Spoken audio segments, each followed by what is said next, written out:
Nalazimo se u Zrenjaninu, na prostoru fabrike Beohemija, inače domaće kompanije koja je specijalizovana za proizvodnju kućne hemije. Iza nas se nalazi i Duel, inače njihov najpoznatiji proizvod, deterdžent za pranje veša i omekšivač. Beohemija broji 210 zaposlenih i njena vrednost je višemilionska. Kolika? To se ne pita. Današnja priča o Duelu i Beohemiji nije namenjena milenijalcima i generaciji X, već srednjoškolcima i studentima koji se u domu upravo bore za svoje mesto za korišćenje veš mašine. Znate, Duel je moćan, ali ne toliko moćan da se izbori protiv Slavice, koja se već 5. put ugurava pre vas u red za pranje veša. U svakoj priči je neka Slavica, ali ne i u ovoj. U ovoj smo Stefana i ja i naših 12 sagovornika. I ti sad kažeš ovo. Aha. Svi imaju različite pozicije u Beohemiji. Od inženjera, tehnologa, do marketinga i pravne službe. Svi rade da proizvod bude na vrhunskom nivou i da kompanija raste. Čekaj, Stefo, ali kome je to zanimljivo? Važan je upravo generaciji Z, jer ćemo u razgovoru sa sagovornicama odgovoriti na 2 strašna pitanja. Koji je to fakultet za mene? I šta posle fakulteta?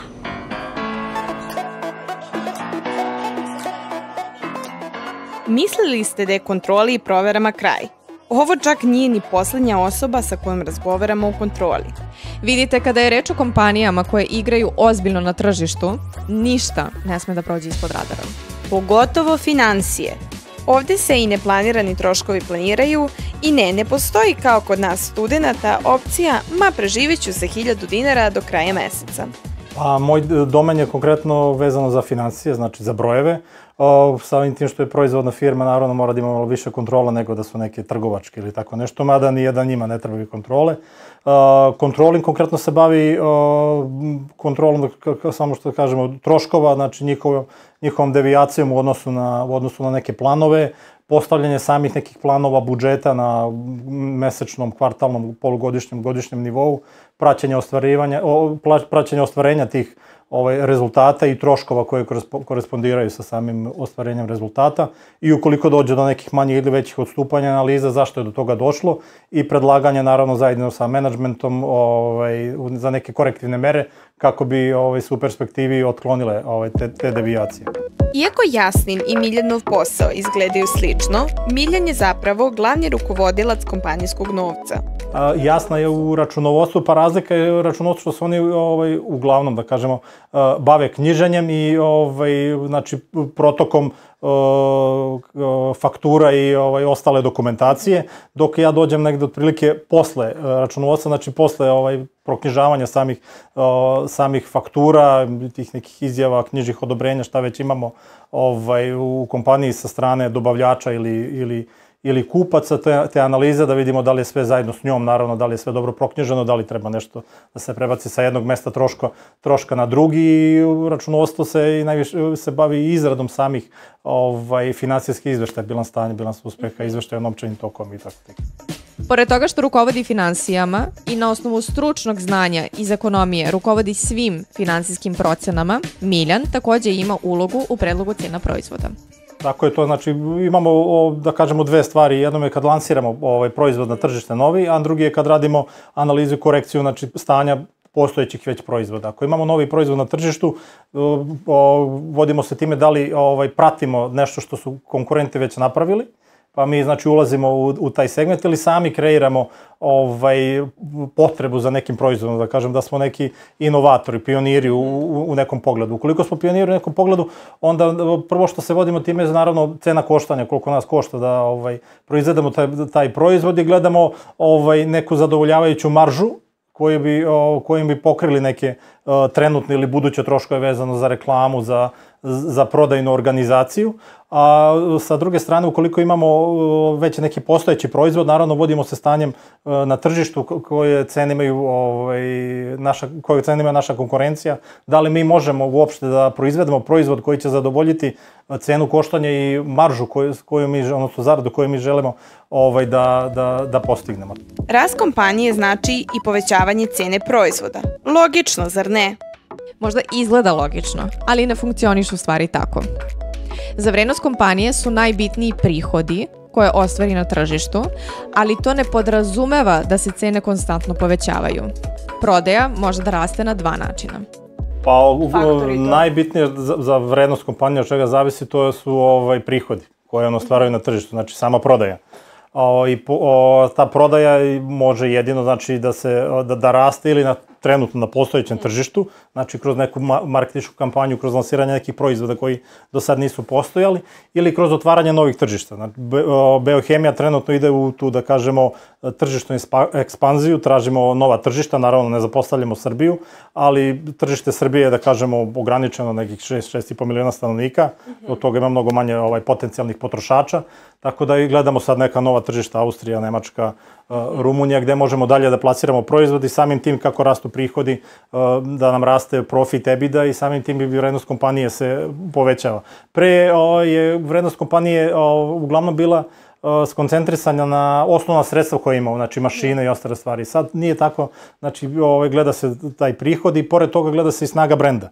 Naprimer Duel, Spin, Pompa, Selection, Duel je najpoznatiji brend od onoga koje mi trenutno posjedujemo i on je najprodavaniji trenutno prašak u Srbiji gledano kao brend i znači ukoliko jačamo te brendove, samim tim će se jačati i vrednost kompanije pošto i ta vrednost brenda stoji danas u bilansima, odnosno u finansijskim izveštajima preduzeća. Povedeni ovim, možemo da zaključimo da su prodaja i marketing usko povezani sa sektorom kontrole financija. Pa kontroling mora da sarađuje sa svim sektorima u kompaniji, znači i sa operacijama i sa nabavkom, sa marketingom, sa prodajom, pošto se troškovi stvaraju u svakom segmentu, odnosno u svakom sektoru ove kompanije, tako da potrebna je analiza i dobri odnosi, da kažem, i ta međusektorska saradnja sa svim sektorima u kompaniji, sa svim, da kažemo, direktorima i ljudima ispod njih. Vreme je da vam još nešto otkrijemo. Zanimljivo je da, iako je završio ekonomski fakultet, Miljan je pohađao smer marketinga. Dok slušate priču o njegovom karijernom putu, podsjećamo vas da akademski izbor koji donesete u 20. ne mora da predodredi ostatak života. Sve je promenljivo, tako da samo polako. Pa, vremeno kad sam ja studirao i kad sam završavao fakultet je bio tako organizovan da prva i druga godina su bile zajedničke za sve. Tu je bilo nekih 15 ispita i onda od treće godine se mi opredeljujemo koji ćemo smer. Izvinite što vas prekidam, i dalje je tako. I dalje je tako. I onda u trećoj i četvrtoj godini bilo je ukupno 20, u moje vreme 20 ispita, po 10 na trećoj, 10 na četvrtoj. I od tih 20 ispita negde 12 do 15 ispita su manje više isti za sve smerove. Bili su neki specifični smerovi kao bankarstvo, financije, osiguranje i, mislim, računovodstvo, koji su bili usko, oni su imali, ne znam, 10-ak predmeta koje je bilo usko specifično za njih. Tako da, znači, u moje vreme, opet kažem, nije bilo to kako da li završiš marketing, da li završiš, ne znam, geografiju, ekonomsku statistiku, manje više imaš isto opšte obrazovanje, nije se toliko davalo na specifičnom usmerenju koje čovjek odabere. Tako da kad sam završio fakultet, otišao u vojsku, naravno, posle toga, onda sam počeo da radim u jednoj firmi za eksploataciju šljunka i peska, tu je bilo kao komercijalno-finansijski referent, znači bio sam vezan za prodaju i delom za financije i jednom delom za izveštavanje. Nikada do sada u karijeri svojoj nisam se bavio marketingom, u pravom smislu reči, jesmo pomagali naravno kod nekih predloga naših marketing sektora tadašnjih, ali znači nikad nisam se bavio onim šta sam završio, što sam možda u tom momentu želeo da se bavim. Kad sam ja završavao, tad nije bilo, ne znam, menadžmenta, kontrolinga, to su bile neke novi pojmovi koji su počeli da se pojavljuju kod nas pre nekih 20 godina. I posle te firme onda sam počeo da radim u firmi isto za FMCG vezano za koja je radila preradu i prodaju sokova. Tu sam bio jedno vreme analitičar prodaje, delom radio kontrolingu, pa onda zamenik direktora prodaje. Znači više sam bio orijentisan na prodaju i jedan delo za izveštavanje. Posle toga u banku gde sam bio negde skoro 9 godina i tu sam se bavio razvojem novih proizvoda, tu banka ipak malo specifična tvorevina, da kažemo. Posle toga opet izveštavanje, pa sam na kraju prešao u treasury vezano, ne znam, za bilanse, za FX trading, znači promena, odnosno kupoprodaja valuta i tako te stvari i sad sam došao na mesto kontrolinga u biohemiji. Tako da jeste, manje više, te financije su se provlačile kroz tom neku moju karijeru, kažem, pored toga bio sam dobrim delom i u prodaji i u izveštavanju. Odlično. Da li postoji neki deo, odnosno da li postoji nešto što ste učili na fakultetu, a da vam nikada u životu nije više poslužilo? Pošto mi nekako mladi razmišljamo u tom pravcu konstantno, pa ovo mi nikada neće trebati, pa ajde ovo da preskočimo i tako dalje. Pa iskreno, uglavnom je tako, ali ne samo zbog fakulteta. Naše celo obrazovanje je čisto pravljeno tako da bude repetitivno. Profesor, nastavnik, nije bitno, nešto ti ispriča i tvoje je samo da prosto reprodukuješ. Nema tu ono, bar nije bilo da pišeš neke eseje, neko svoje razmišljanje i dalje. Znači, ako je on zamislio, ne znam, da je ovo brown, to mora biti brown, iako nije, iako je sive ili nešto tako. Tako da ima dosta stvari, u stvari ima malo stvari koje može čovjek da primeni, bar iz mog iskustva. Ne znam, tu smo imali, da ne pominjam sad traume, da ne pominjam sad predmete, da neki profesor se ne nalaze uvređeni, ali dosta toga u mom nekom ličnom razvoju nije bilo potrebno i kad smo učili tad, to je bilo nepotrebno. Pa je jedna stvar, na primjer, linearno programiranje koje je bilo. I to je, na primjer, kad dobijete zadatak, A4 papir, treba vam 3-4 papira dok ne uradite. To je, dobijete neke početne parametre i treba da izračunate neko optimalno rešenje. I šta će se desiti ako se jedan od parametara promeni? Pa onda ponovo računate te neke iteracije. Umesto imate kompjuterski program, ubacite u sistem novi parametar i dobijete rešenja, ne sami da računate. Kažem, ne znam da li je i dalje tako, ali znam, to je eto jedan sad mi pade na pamet, jer kažem, dosta tih iteracija je trebalo proći da bi se na ispitu dobilo to neko optimalno rešenje. Jel to znači da nekako suštinski znanje dobijemo kroz praksu? Znanje se dobija kroz prakse. Pa eto, simpatičan primjer, imao sam koleginicu koja je postala apsolvent, znači došla je, to je 5. godina da kažemo, 4 godine i 5. godina apsolvent, koja nije znala da popuni nalog za uplatu. Tako se to dešavalo, to je znači bilo nekih 20 godina. Znači, skoro si završio fakultet, a ne znaš, napisano je koje podatke treba u koju liniju da uneseš, ali to je to što ljudi nisu naučeni da razmišljaju, nego prosto da reprodukuju neke stvari. Koji su najveći izazovi i prepreke sa kojima se svakodnevno susrećete? Nešto što vas možda fakultet nije spremio za to, nisu vam rekli da će biti nešto? Pa, ne mogu da kažem da su prepreke, ali ja mislim da današnje omladine ili da kažem ljudi koji sad tek stasavaju da krenu nešto, da krenu taj neki građanje neke poslovne karijere, da su međuljudski odnosi izuzetno bitni.